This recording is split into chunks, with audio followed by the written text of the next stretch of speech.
Hello, hello, hello, and welcome to a Podversation with. I'm your host, Josh Paladini. This episode, I welcome the brilliant comedian Ethan Hall. Yeah, man, he's a great dude, great comic. We talk about a lot of cool stuff. His journey into stand-up comedy. So dig it up. Thanks a lot for listening. Please subscribe, all that stuff. Peace out, love you.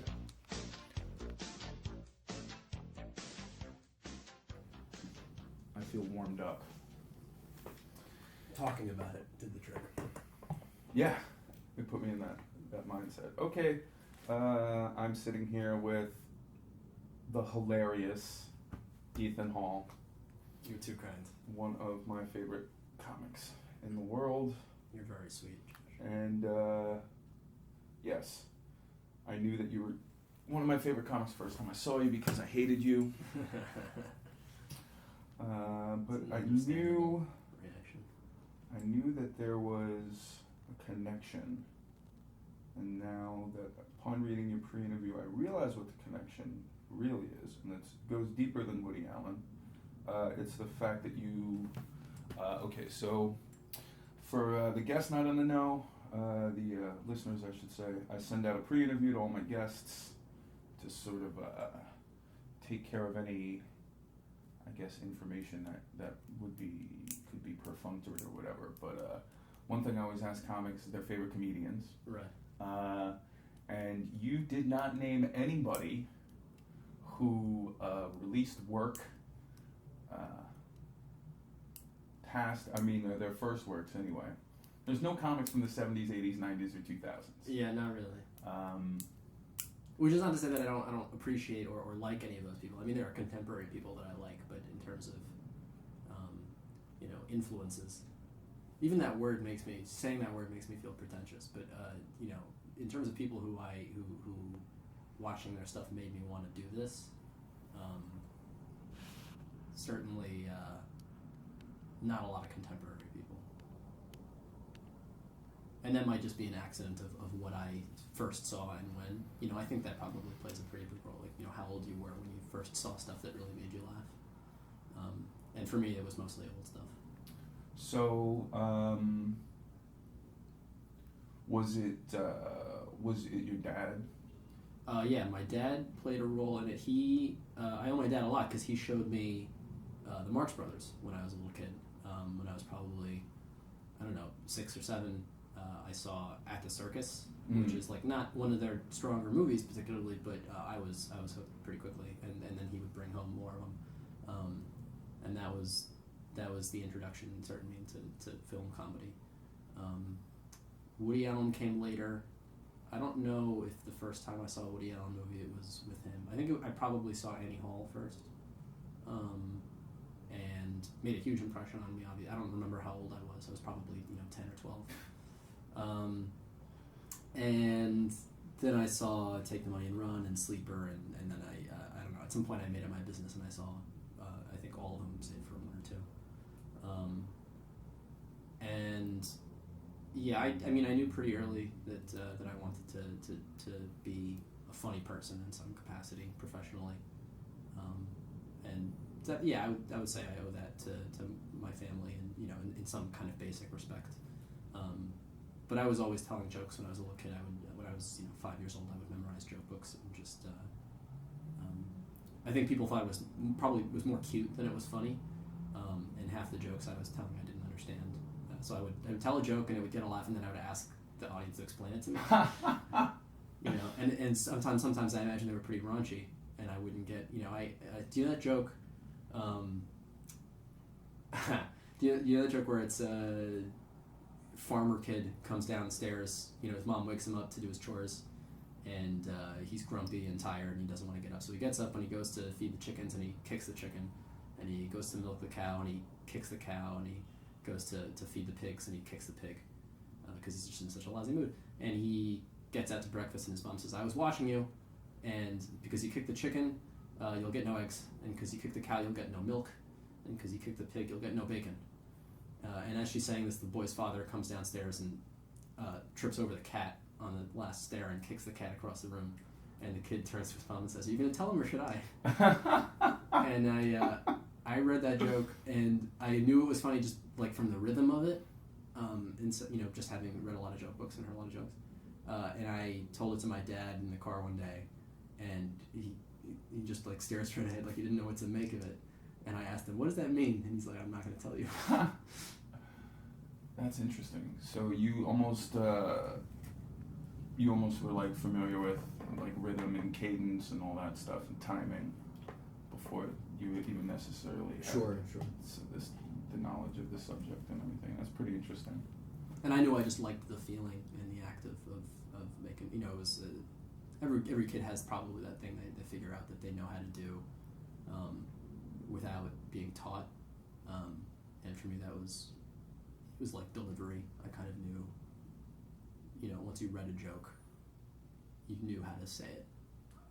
Or if you heard someone tell a joke, you weren't just hearing what other people hear, which is the effect of it, but you pick up on all the reasons why it has that effect that most people don't pay attention to.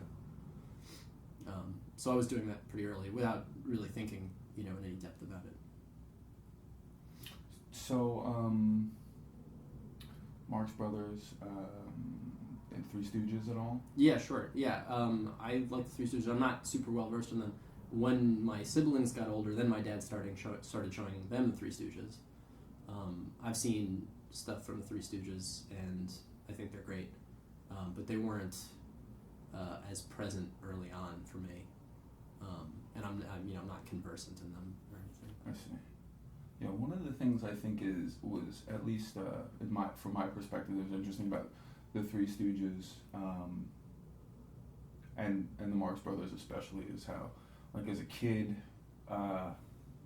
you laugh at Harpo, Right. And you laugh at Curly, and then as you get older, then you start, laughing at Chico. Right. You reach a certain age, and then you start laughing at Mo, and then you watch again, and then that's when then the genius of Groucho really hits you, and the same thing with me and Larry Fine. For me, it was a little turnaround when I was first watching the Marx Brothers when I was 6 or 7 or whatever it was. I really liked Chico. Chico was my favorite, and I don't know how long that lasted before I realized, oh no, Groucho's Chico's. They're all funny. I mean, Zeppo's funny if you're paying attention. He gets a bad rep, but I don't know how long it took before I realized that Groucho and Harpo as a close second were just peerless. Nobody else was that funny.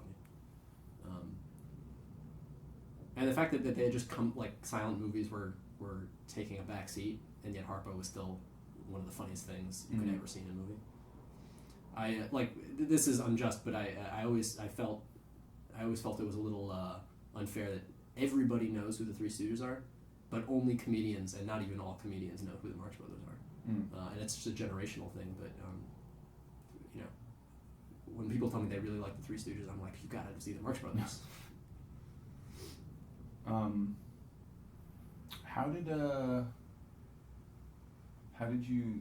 Did you just develop sort of a passion for comedy of that era, and that's how you found Sid Caesar and all this, just kind of your... Sid Caesar was an interesting one. There's a couple things. Well, one thing, I loved Woody Allen, and I think probably just from reading about him, I figured out, he wrote for, like one of Sid Caesar's specials. He didn't write for any extended period of time, but he was in the room at one point. And that got me interested. And it turns out my grandfather, who's still living, 90, worked in television for a long time and still works now in public access TV. But for his career was directing soap operas. Oh, wow.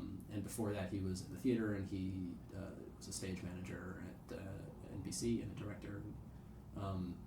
And early on, he was, I don't think he was the stage manager. He was in some kind of production position at Sid Caesar, at the, I think it was Caesar's Hour, not the Show of Shows. Yeah. He was the guy, the way he describes it was, he was the guy who would knock on the dressing room door and say, 2 minutes, Mr. Caesar. Or he tells a story about every week Sid's brother would send him a bottle of scotch, and he would deliver it. and this wow. bottle would be gone by the end of the show. Huh.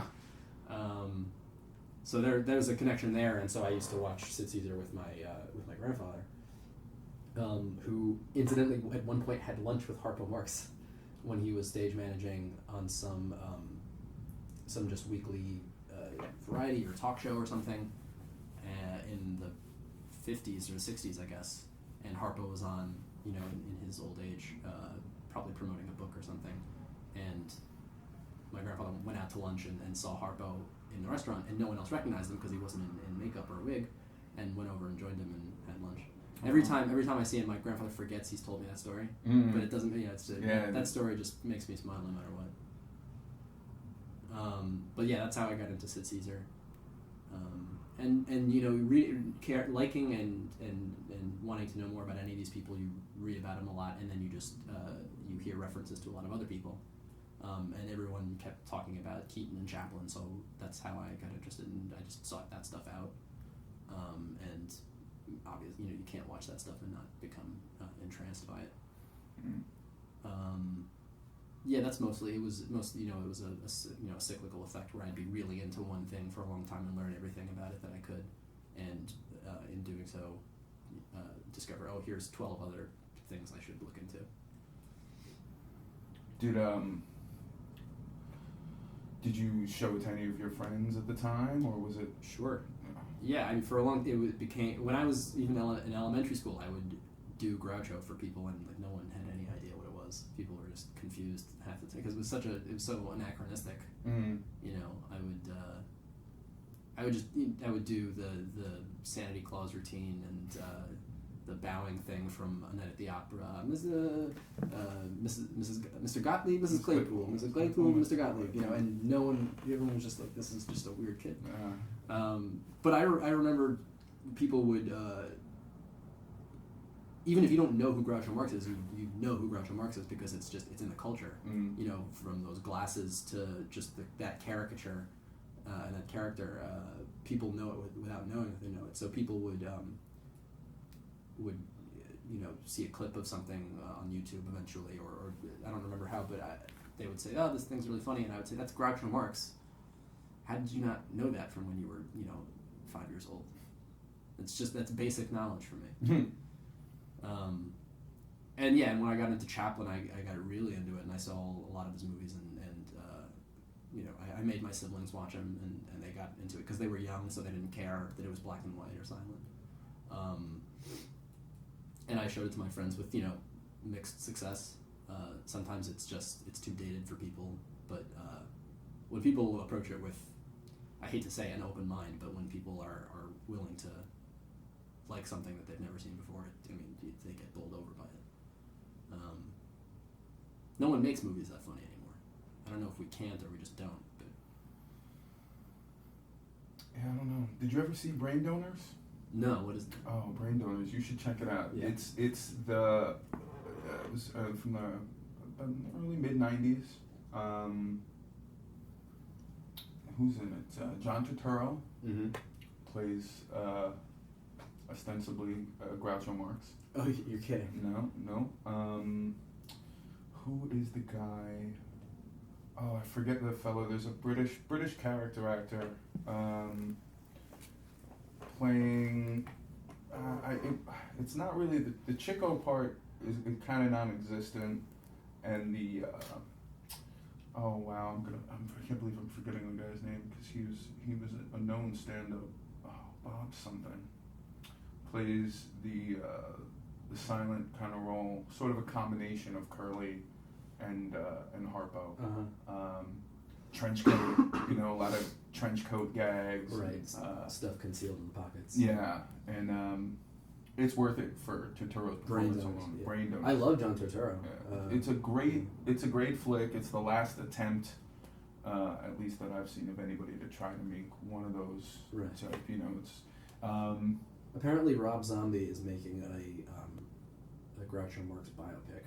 It's interesting. Yeah, I'm torn between, terror and excitement over it. Yeah. Well, that'd be interesting. But even still, a biopic as opposed to. Right. And the film kind of never really got a fair shake. It was I think it was I think it came out of England. It was filmed in England. There's a lot of English actors. The female lead. It's basically the plot is. It's a night at the opera. Is what it is. Except instead of being an opera, it's a ballet. So to sort of circumvent the singing aspect of it, Right. But very similar thing. It was good. I liked it. A lot of people, it was derided because it was so obviously an Right. attempt at making a Marx Brothers film that I don't think it really ever got a fair shake. But it's not. It's not entirely rooted in necessarily the 30s and vaudeville. There's as far as language, not really too much, but there's a couple bluer things than you would Right. find in those. I gotta check that out. Those eras of film, yeah, but I have noticed that a lot of much more comedy is much more entirely performance based. Mm-hmm. Like I think some of the better films, like the Apatow things, where you see the heavily improvised, which is fine. But yeah, in terms of that, that tightness and the actual.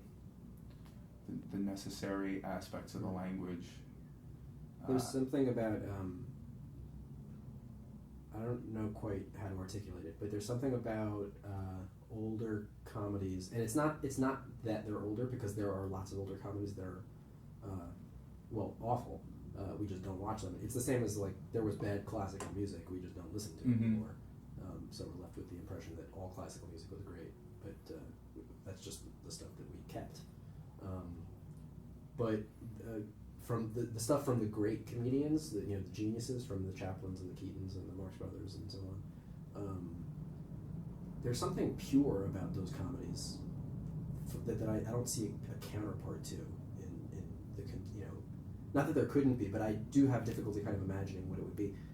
Our movies, our comedies, even our best comedies now, are kind of all about something in a way that those movies didn't have to be. That those movies were just funny. Even those of them that were flawed, the moments that we cherish from them, they were just there because they were funny and human. And I don't know, everything now is, I think, more plot driven, which is not in and of itself a bad thing. But there's not. I don't see.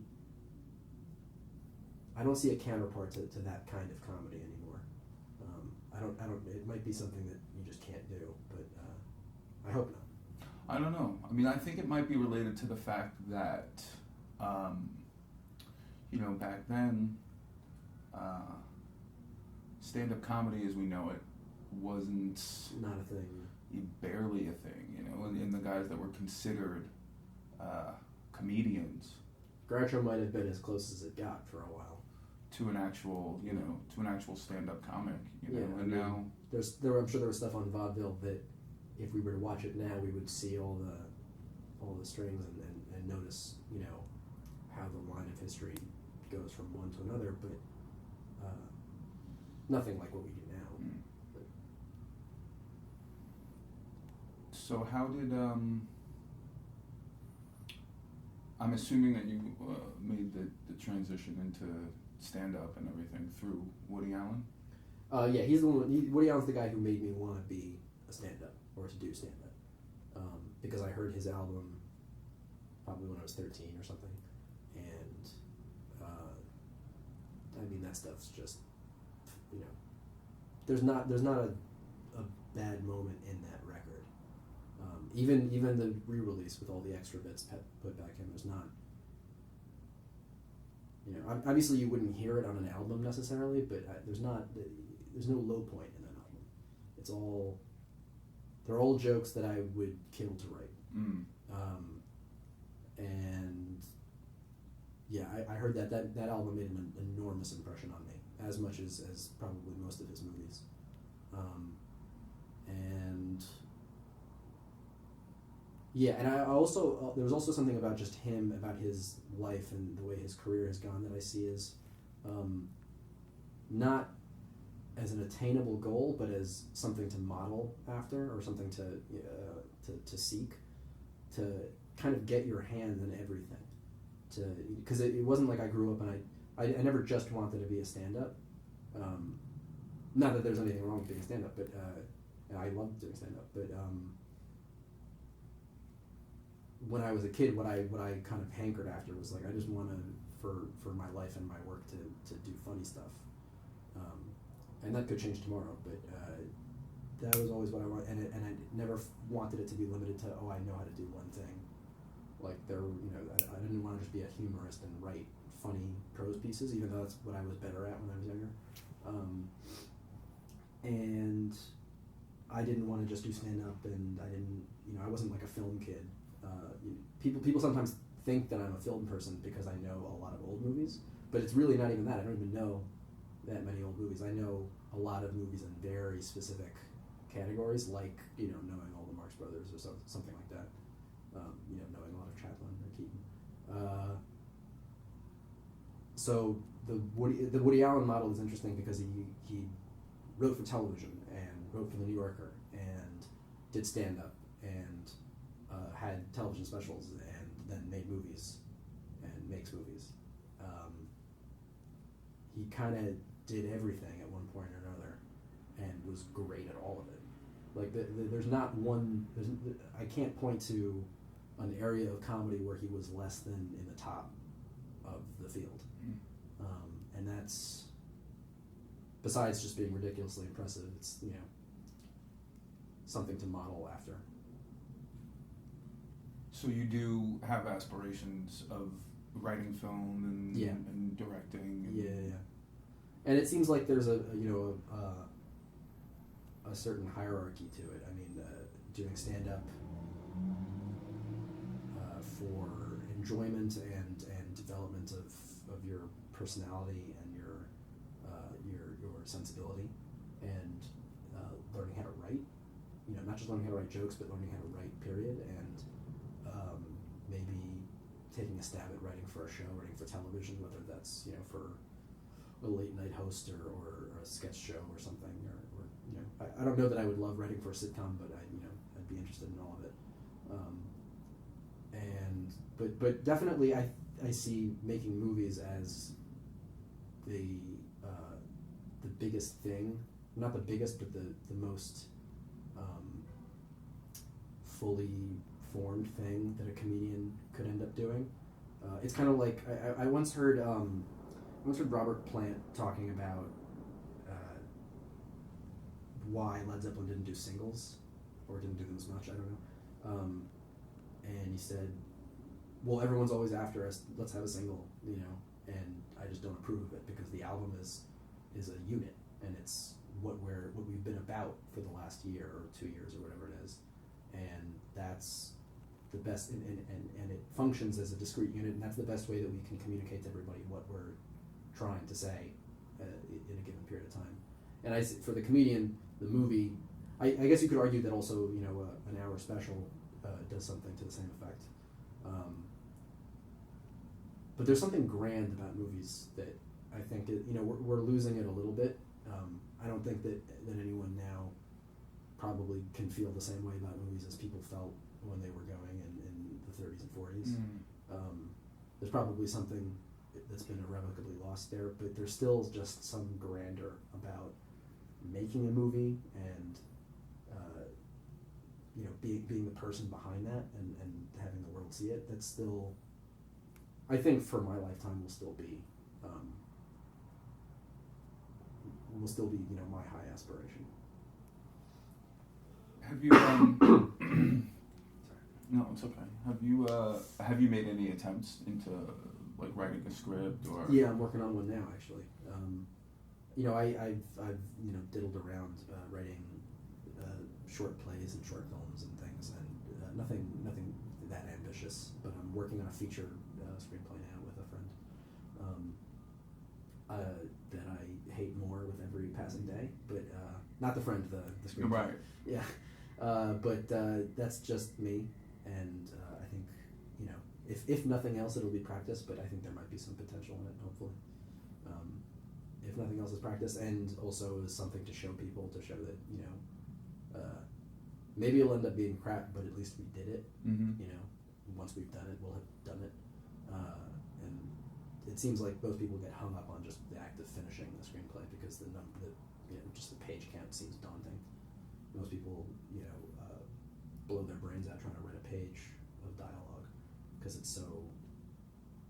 You don't have any practice doing it. It's not like writing. You've been writing essays your whole life for school, or even if you've been writing short stories. Writing dialogue is weird and hard, and so if we can finish it, I think that'll be the first big hump of making that something you can do professionally.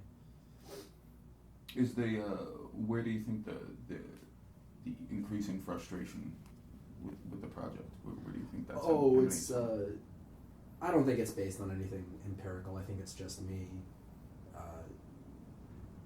hating every idea I come up with as soon as it's on paper. Which was, by the way, goes the same way for jokes.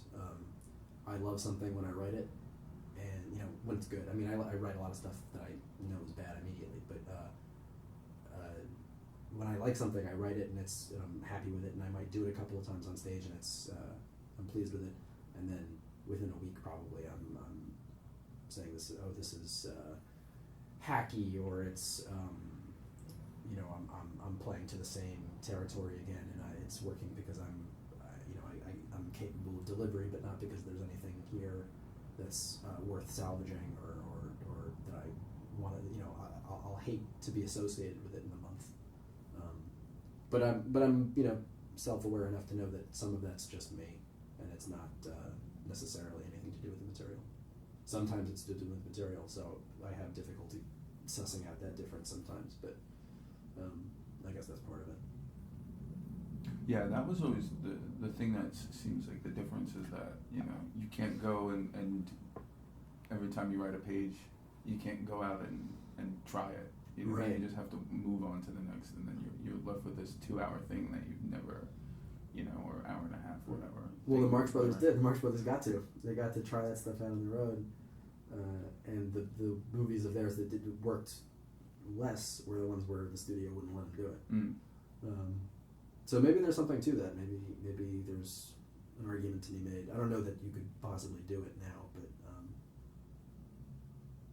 yeah, I don't know. I certainly I feel like the more information you have about something, the better. But it might just be daunting. That's a long process, and writing a movie is a long enough process as it is. So let's see. It's kind of like, I don't want to be like, what was it like growing up in San Francisco? But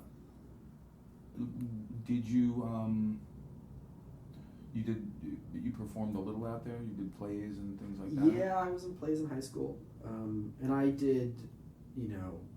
I'm not gonna say I did stand up because I would just I would tell jokes, or I would crib material that I liked from other people, and I would give acknowledgments, but just do it as an exercise at talent shows at camp or at school or something, just for the pleasure of doing it. And I always knew it was kind of something I wanted to graduate to doing my own stuff, but I was terrified to do it for a long time. I wish I had started earlier. I think I would have been. Certainly would have been in a better position now if I had done myself the service of making myself do my own material much earlier. But it wasn't like I was getting up every week or anything. It was sporadic. As far as plays go, it was like I think I might have toyed with the idea of being an actor at one point, but I also was aware that the only time I was really having fun on stage was when I was doing comic relief. I would sometimes get put in dramatic stuff because I was involved in the department, but and I think I did okay at it, but it wasn't anything special. And it's also unless you're a genius dramatic actor, there's not a big difference between there's a huge difference between a really, really good dramatic actor and everybody else. But I wasn't doing anything that anyone else in the school couldn't have done with a week of practice.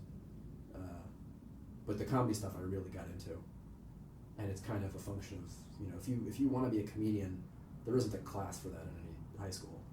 So you do plays if you're the funny kid. That's what you do. So yeah, I did plays and stuff, and I actually ended up going to drama school for a semester in college, and quickly found that it was terrible. I hated it so much. So I bailed as quickly as possible. At what point did you start writing your own jokes? I was writing stuff on and off throughout high school and never really working on it. When I got to college, I started doing open mics pretty quickly. But I was working for most of college, often at night, so it was like I got up when I could. And sometimes I'd be really discouraged or very tired, and so months would go by and I wouldn't put any effort into it. But I was writing throughout college, either narrative stuff or jokes, and trying them when I could. And I didn't get serious about it until maybe the fall of my senior year. At which point I'm still not that disciplined about it, but I'm much more regular about it, both the writing and the performing.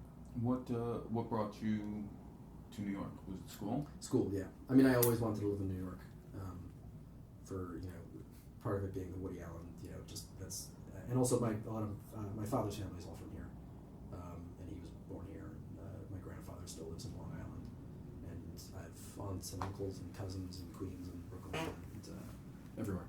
So, I spent a lot of time here as a kid, coming to visit family and whatnot. So I always liked it better here, to the extent that I knew it. So when it came time to come to school, it was a no-brainer. Between putting some distance between me and my family, and also, not because I don't like them or anything, just because, distance makes the heart grow, whatever. Mm-hmm. Certainly true in my family. Our relationship has benefited from the buffer. And, yeah, I love the city. If I can live here the rest of my life, I will. I enjoyed it a lot. Being able to get up a lot is just part of it. I can't sleep without traffic noises anymore. Mm-hmm. Mm. So, was it pretty easy adjustment for you to? Yeah. No, I felt right at home pretty quickly. I had a lousy first year at school for other reasons, but being in the city has always been the best part. NYU was, fine as schools go, but it was like my day job was being in New York, and NYU was like something I did on the side. Mm. Is that why you transferred into philosophy? Yeah, I transferred into philosophy because I realized pretty quickly that I don't really know what I was thinking in terms of going to drama school. And to their credit, everyone around me warned me about it, and they're like, you're probably not going to like it, and it's a very specific kind of thing. And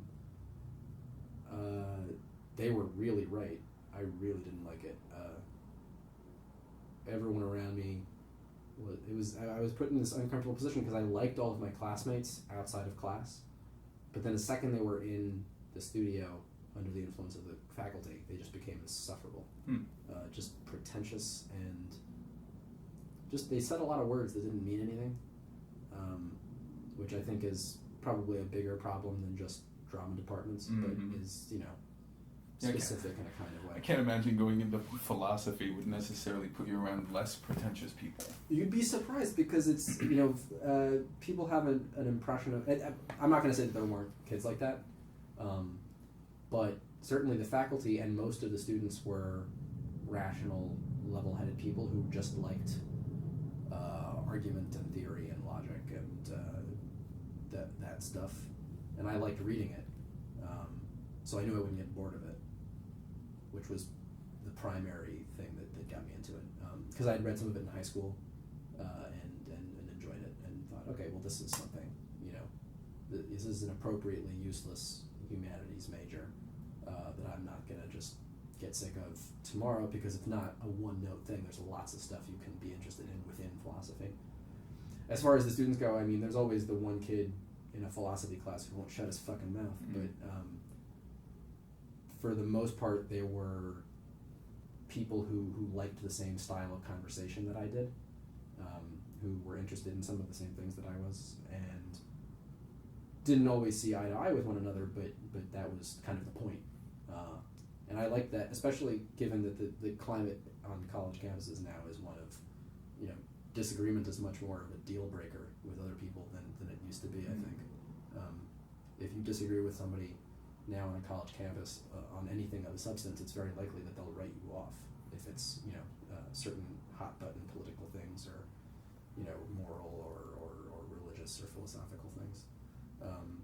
But I was much more happy and comfortable with a situation where most people got that disagreement is not a bad thing.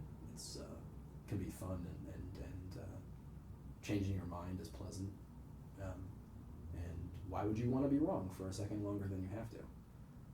So it's good to subject your views to the scrutiny of others.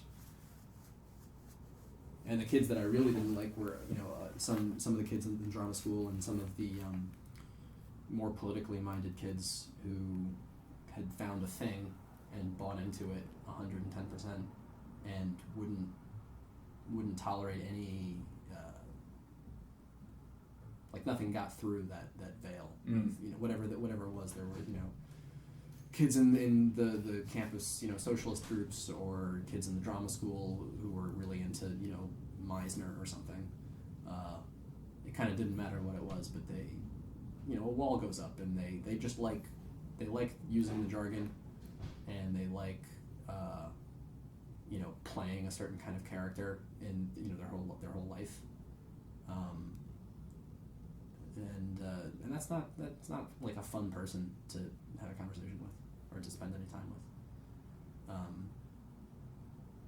So yeah, that's why I left the drama school. In the faculty wasn't a lot better, to tell you the truth. But actually, at that point, even my social life stopped revolving around school pretty quickly because I was working, 30, 35 hours a week at NBC, and I met people there who were interested in comedy, and so that's how my circle still is mainly around those people. Do you think that that sort of idea, that open-mindedness, and also the introspection, do you feel like that influenced your stand-up or just your comedy in general? Yeah, probably in some way that I'm not deep enough to inspect. You know what I mean? Like it's something that's true about me that I second guess myself a lot. I don't know if it's true or not, but I feel as though I second guess myself more than most people do, for better and for worse. And so I'm sure it's part of it, but it's not consciously part of it.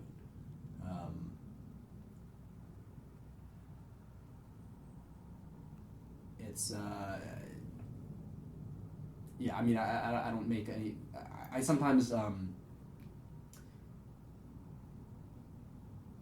with things like college students or politics or religion or things that there are a lot of things that make me angry that I could potentially write jokes about, but that I don't feel that that'd be that good at being funny about. You know what I mean? I'm very interested in politics and I read a lot of political news, but I don't think I've ever done a topical political joke on stage, because I've noticed that I get very argumentative if I don't keep myself in check, and some things just set me off, and I find it hard to be funny about those things. I think it's real. There are comics that I like who do jokes about religion, or about the Muslim world right now, or about politically correct college students, and I'm on board with them. With a lot of what they say in terms of just agreeing with them, but I don't think I could ever do those jokes. Not because I don't want to, and so there's a lot of that stuff that I want to say, but I think it would be obvious to the audience that I got angry without a lot of redeeming, humanity. Like, I couldn't do what Bill Burr does. It's not who I am. I'd like to be able to, but... Interesting. I think you'll find it eventually. I mean, you've seen his early stuff. It was very much... Sure. I don't think any great comic that introduces any element of what I guess would be, for lack of a better term, philosophy.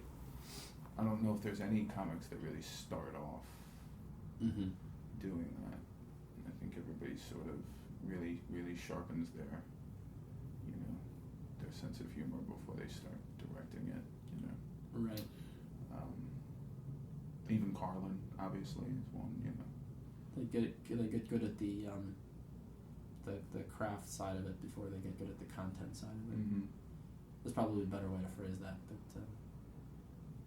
yeah, to which at that point, just being funny just kind of becomes second nature, and also the more I think that the more broad that your material is starting out, I think you start to find your audience starts to find you. Right. And then they're more, on board to hear you, talk for 5 minutes, setting up a joke as opposed to, needing right. those constant, they're not sort of evaluating you with every sentence or Sure. Every 30 seconds or. Do you is there a conscious effort in your material to keep it as what's the word? I don't want to say broad, but to sort of maximize your appeal in that you don't do a lot of blue humor. You tend to. Yeah, the blue thing. It's not. It's sort of about appeal. It's not. I'll start by saying that I love some comedians who curse, and they make me howl. Part of it is on the occasion that you've seen me curse on stage, and it never feels right coming out of my mouth. I curse all the time in life, but on stage it feels false, and I don't really know why. So that's one aspect of it. The other aspect of it is that the kind of jokes I tell and the kind of figure that I cut on stage, and probably in life also, but particularly on stage, when in front of people who don't know you, they're not your friends. They don't have any context about you. Everything they know about you is something you're telling them or showing them. And I get I have the suspicion that people don't really want to hear me curse. Not that they'd be able to tell you that, but that it might take them out of it in a certain way, because it doesn't feel authentic when I curse on stage, even if it just slips out. Like I say damn on stage, and I say Ooh. Huh? I said ooh. Yeah, so it's not I don't have any kind of hard and fast rule about it, but the character that I'm doing, which is just a heightened version of myself, I guess, is not. I don't know. I don't really know why. I'd be hard pressed to give you a really good explanation of why. On the other side of it is that I also have an understanding that not working overtly blue is something to set you apart, or to set me apart from a lot of contemporary comedians. So there was a time where every comedian was clean, and if someone came along that was blue, that became their thing. Sometimes to their detriment, and sometimes to their advantage. And now, almost everyone curses. Even relatively clean. Like, you think of John Mulaney, you don't think of a dirty comedian, but he curses, and he talks about PG-13 stuff, or whatever you want to call it. But so not cursing, it has occurred to me as a potentially is something that might set me apart. That's not why I did it, but I have thought about it that way since. But the main thing is that I feel as though no one wants to hear me curse in the audience, and no one wants to hear me talk about stuff that's really filthy. you know, and I love dirty comedians, and I'd be lost without them. But I think if I say fuck on stage, or if I talk about, you know, eating a girl out or something, I think coming from me, it's more vulgar than people want it to. You know, coming from most comedians, it just seems normal, and coming from me, it's like watching it's like watching a kid pretending to fuck somebody. You know what I mean? It seems wrong, and I don't really know why. But there's kind of not an innocence, but I don't know. I don't know what the word for it is, but that's what I feel, that people probably don't want that for me.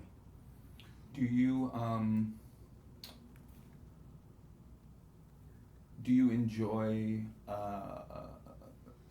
having that restriction, that pre-imposed restriction when you're writing, like the Santa Con joke, for example? Right. Is it more rewarding to you when you can do something like that? It's sort of, I instantly think of obviously the Woody Allen baseball routine, right? You know, which is it kind of tickles at the edge of being dirty, but it doesn't cross any. Yeah, I mean, it's totally. Line. Yeah, like I could do that joke on television. I mean, you can do anything on television now, but I could have told that joke on television, maybe not in 1950, but a while ago, and not had too many problems. To tell you the truth, I don't think about it as a restriction when I'm writing. It doesn't really come up. And sometimes the only time I ever really curse on stage is when I'm bombing and I feel like I'm panicking a little bit, and I slip into the fallacy of like, oh fuck, we'll help you get a laugh, which is, you know, ridiculous in most cases. But and it never really helps me. It always fucks me up, and I still occasionally slip into it, but it never helps. As far as the writing goes, I don't consciously think, oh, I can't say fuck here. There may have been a joke here and there where I think where the first line that I came up with had a curse word in it, and I change it for that purpose. But that's by and large not the case. So you don't find yourself naturally writing around certain things. It's just how it comes up. Yeah, I do find myself writing around topics, or writing around seems more involved than it is. I tend not to start talking about certain topics. Like if I'm talking about me and women, I don't talk about super explicit stuff, just because I feel like there's not a lot of place for me to go there, that makes sense with everything else that I do. It seems like anachronistic, or it seems out of place. But I don't. So yeah, I avoid certain topics, or it's less about avoidance and more that I when I sit down to write, I think about topics that I know will be fruitful, or that I know aren't going to yield a lot of jokes that I love that I can't tell. Yeah. There was another part to that question, I think, that I forgot. Or maybe not. Oh, no. Just the idea of that what you're writing is totally coming from, you know, that you're not writing a bit and then basically having to go through and rewrite it through the perspective of your character. It's more that the jokes are coming from through the character naturally, as opposed to you having to go back and you know, that's right, re-examine them through that sensibility. I will say there is an exception to this where thoughts will occur to me all the time for jokes that I can't tell. Not so much when I'm consciously writing, but just, you know, the stuff that pops into your head without any provocation. I think of stuff that could be jokes a lot that I know I'm not going to tell, that I wouldn't even want to tell. It happens a lot when I'm shooting the shit with somebody, and everyone's just piling on, and something will occur to me, and I've given away jokes like that because I just know they're not for me. Like there was a joke about it's like a nothing idea, but that when people have sex, they sound retarded, Do you think that when retarded people have sex, they're just brilliant? Mm. I think I actually did try that on stage once, and the reaction I got was all the confirmation I needed. This was not a joke for me to tell. But so I gave it to a friend of mine. I think he's had decent luck with it. Yeah, I remember you telling me that. Yeah. I do like that as a...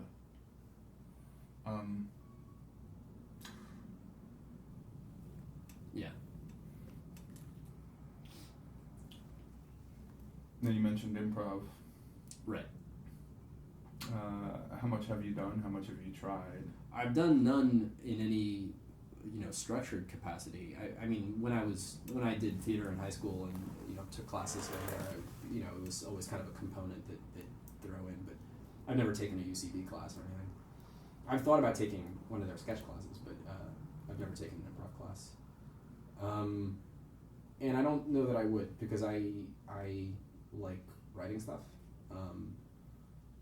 And I like, to me, the improv that I like to do is just, in conversation. Right, do bits with your friends kind of deal. But I don't put any particular premium on it as, I get the novelty, and so when I see people do good improv, I'm as impressed as anybody. And I like it. But in terms of performing it myself, like if I'm on stage and something really great occurs to me just then, which does occasionally happen, then I'll say it. I don't have any problem with it. But it's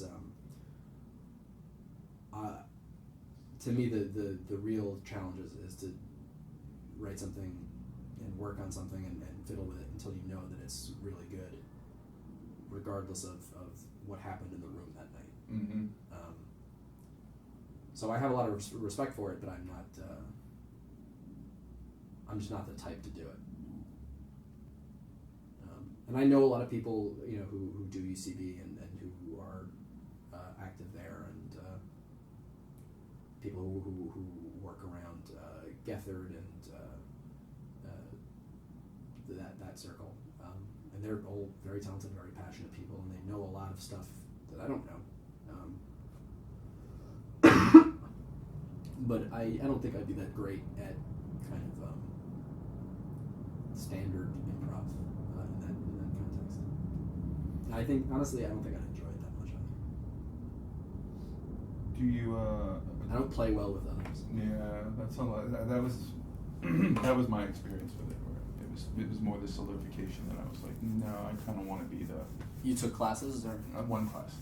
You took 101? Yep, Improv 101. Kind of just because I couldn't conceive of how I was going to write jokes and material, so I was like, well, I'll just do this, and then I was like, well, I have to. It's like it was more important. I was like, it's more important for me to figure out how to write than it is for me to figure out how to subjugate myself into any group situation. Right. Are you currently do you write sketches? Yeah. Oh, okay. Yeah. That's interesting. Yeah, you should find some kind of outlet for that. Yeah, I've been thinking about filming some stuff. I'm trying to learn some cinematography stuff. Cinematography is the wrong word. I'm trying to just learn more about filmmaking than I already know, which is not a lot. So looking into learning about cameras and lighting and sound and stuff, with the aim of with a skeleton crew making some short films. Okay, so it's definitely more cinematic aspirations than necessarily. Yeah. Okay. Well, yeah, I mean, they would be funny short films. Well, no, but I just mean that some people they write a sketch and they're not thinking about anything other than who's going to play this part, who's going to play that part. Well, that's what I think about when I'm writing it. I mean, I'm not, and it's not like I haven't made any short films with these things, but there was stuff when I was younger. I would write stuff with cameras in mind. Now when I'm writing sketches, I'm mostly just thinking about, I could kind of imagine such and such in that part.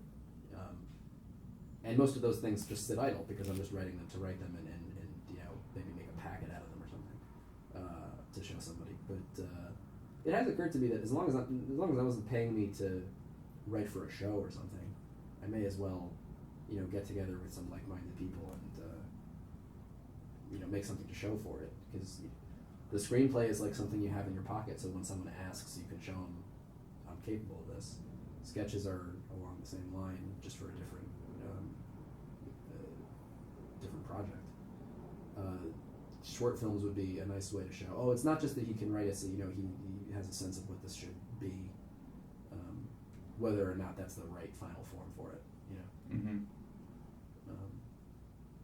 But hopefully, if I start doing that with any regularity, I'll write stuff with that in mind, with the idea that would be best. This is something that would be fun to do, and we could only really do it on a location somewhere, rather than doing it in the theater. It wouldn't have the same effect. It's interesting how you're the fact that you're a perfectionist is so. That I just mean that most people would just be like, okay, I have a sketch.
And this guy's got a camera, whereas you're thinking about it's the optimum location and No, the I'm optimum very sound and the optimum lighting and the optimum. I'm very precious about my writing with absolutely no cause to be. It's not that impressive, and it's not. And again, I should say I don't know anything really. I have a very green knowledge of cameras and lighting and all that, which is why I'm trying to educate myself, because I wouldn't want to go out and, because I've seen people make, stuff that's hysterical and put it on YouTube, but it just kind of looks lousy or sounds lousy or something. Not people I know, just, you see this stuff all the time. Yeah. People post stuff. And I'm just too much of a coward to do that. I would want it to be. I don't know if it's cowardice. I think it's more that you wanted to give the material the best opportunity that it has to be understood and it's not enjoyed. Yeah, and it's not kind of it's like wanting to look your best on stage or something. Mm-hmm. It's not.